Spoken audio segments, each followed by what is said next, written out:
Baseball likes to sell itself as a game of patience, tradition, and unwritten rules.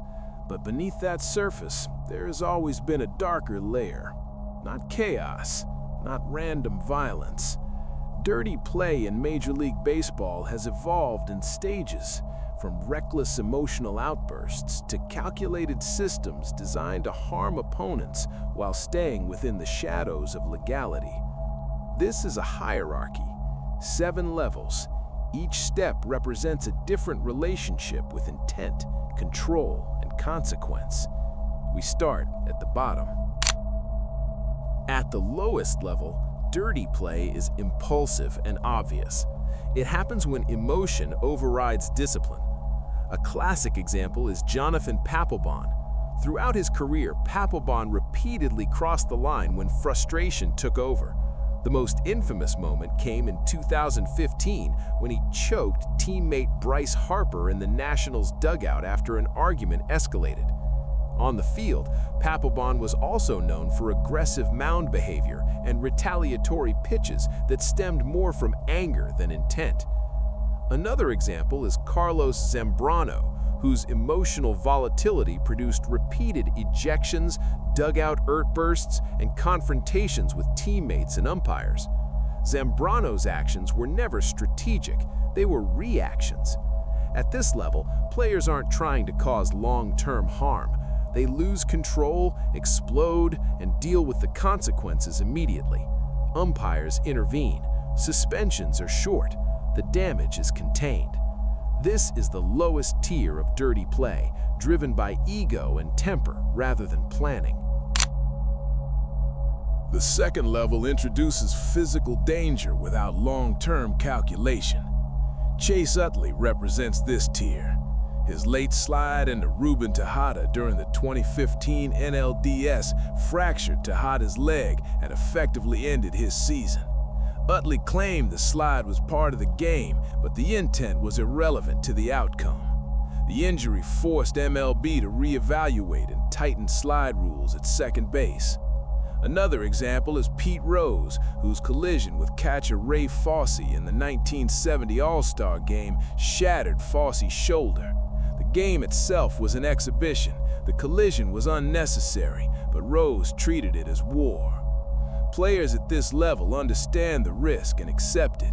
They're not targeting a specific opponent's career, but they are willing to trade someone else's health for competitive advantage. At level 3, dirty play becomes psychological. Few pitchers embodied this more than Roger Clemens. Clemens was notorious for pitching inside with intent, most famously throwing broken bat shards toward Mike Piazza during the 2000 World Series and repeatedly targeting hitters who crowded the plate. Another example is Bob Gibson, whose dominance included deliberate intimidation. Gibson did not hide his willingness to hit batters to establish control of the plate. Hitters adjusted their approach not because of scouting reports, but because of fear. This level lives in a gray area. Inside pitching is legal. Using it to control behavior is not explicitly banned, but the purpose shifts from competition to psychological dominance. At this level, dirty play becomes organized and delayed. The 2010s rivalry between the Giants and Dodgers produced repeated examples, but one of the clearest cases involved Madison Bumgarner, who openly embraced retaliation as part of his identity. Bumgarner frequently escalated confrontations with hitters, and opponents understood that perceived disrespect would be remembered. Another case is Yordano Ventura, whose career was marked by a cycle of beanballs and retaliatory incidents, including repeated confrontations with the Royals and Orioles. This is retaliation with memory. Teams keep mental ledgers. Pitchers act days or weeks later when plausible deniability is strongest. At the 5th level, the intent shifts clearly toward physical harm. Ryan Dempster's 2013 pitch to Alex Rodriguez stands as a clear example.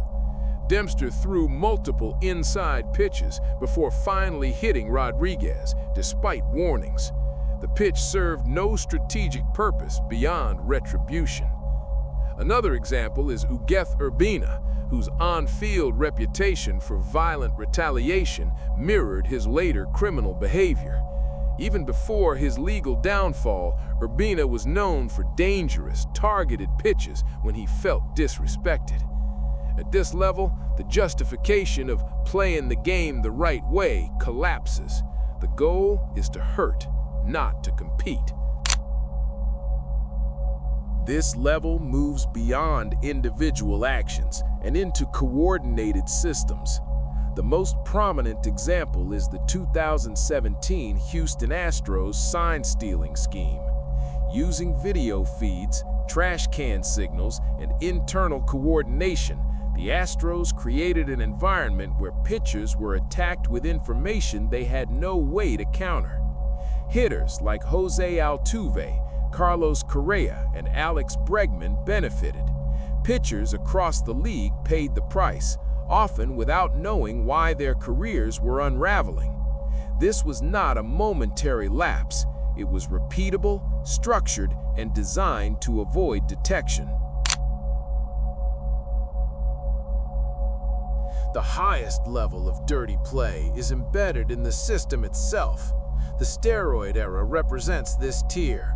Players like Barry Bonds, Roger Clemens, and Mark McGwire did not operate in isolation.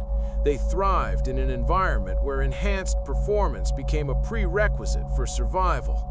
Pitchers faced hitters generating exit velocities the human body was not designed to defend against. Fielders reacted to balls traveling faster than reflexes allowed. Injuries increased, careers shortened, records lost meaning. This level is the most dangerous because responsibility is diffused. No single act defines it. The harm is cumulative and structural.